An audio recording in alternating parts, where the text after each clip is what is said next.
Hello guys, for today the story is The Tale of Peter Rabbit by Beatrix Potter. Once upon a time, there were 4 little rabbits and their names were Flopsy, Mopsy, Cottontail and Peter. They lived with their mother in a sandbank underneath the root of a very big fir tree. "Now, my dears," said old Mrs. Rabbit one morning, "you may go into the fields or down the lane, but don't go into Mr. McGregor's garden.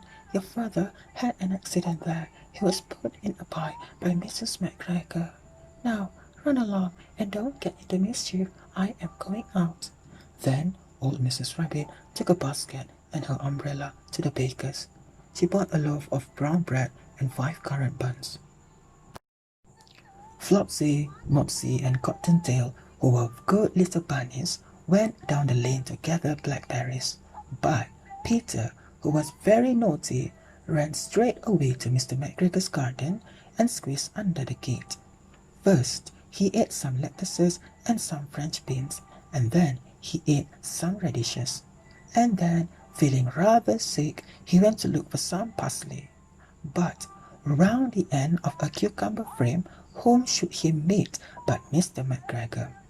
Mr. McGregor was on his hands and knees planting out young cabbages, but he jumped up and ran after Peter, waving a rake and calling out, "Stop, thief!" Peter was most dreadfully frightened. He rushed all over the garden, for he had forgotten the way back to the gate. He lost one of his shoes among the cabbages and the other shoe amongst the potatoes. After losing them, he ran on 4 legs and went faster, so that I think he might have got away altogether if he had not unfortunately run into a gooseberry net and got caught by the large buttons on his jacket. It was a blue jacket with brass buttons, quite new. Peter gave himself up for lost and shed big tears, but his sobs were overheard by some friendly sparrows who flew to him in great excitement and implored him to exert himself. Mr. McGregor came up with a sieve which he intended to pop upon the top of Peter, but Peter wriggled out just in time, leaving his jacket behind him, and rushed into the tool shed and jumped into a can. It would have been a beautiful thing to hide in if it had not had so much water in it.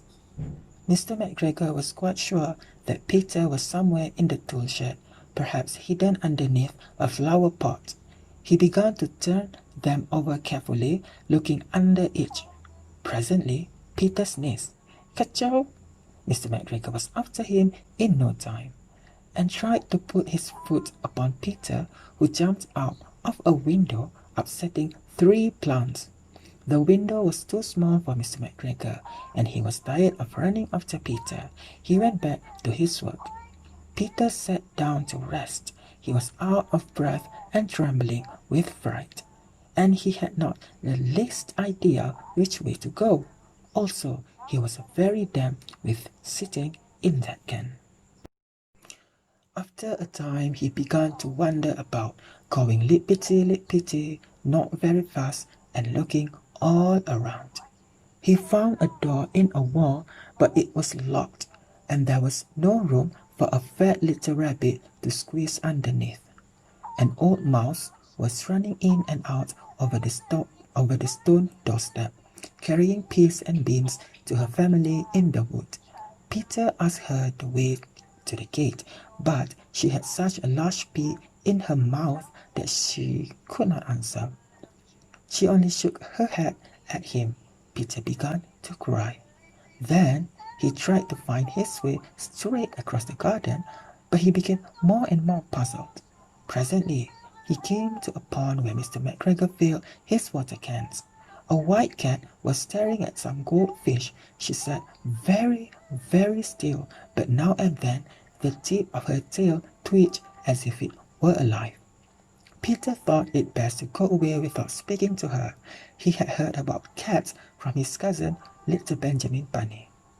He went back towards the tool shed, but suddenly, quite close to him, he heard the noise of a whole screech, scratch, scratch, screech. Peter scuttered underneath the bushes, but presently, as nothing happened, he came out and climbed upon a wheelbarrow and peeped over. The first thing he saw was Mr. McGregor hoeing onions. His back was turned towards Peter, and beyond him was the gate. Peter got down very quietly off the wheelbarrow and started running as fast as he could go along a straight walk behind some blackcurrant bushes. Mr. McGregor caught sight of him at the corner, but Peter did not care. He slipped underneath the gate and was safe at last in the wood outside the garden. Mr. McGregor hung up the little jacket and the shoes for a scarecrow to frighten the blackbirds. Peter never stopped running or looked behind him till he got home to the big fir tree. He was so tired that he flopped down upon the nice soft sand on the floor of the rabbit hole and shut his eyes. His mother was busy cooking. She wondered what he had done with his clothes. It was the second little jacket and pair of shoes that Peter had lost in a fortnight.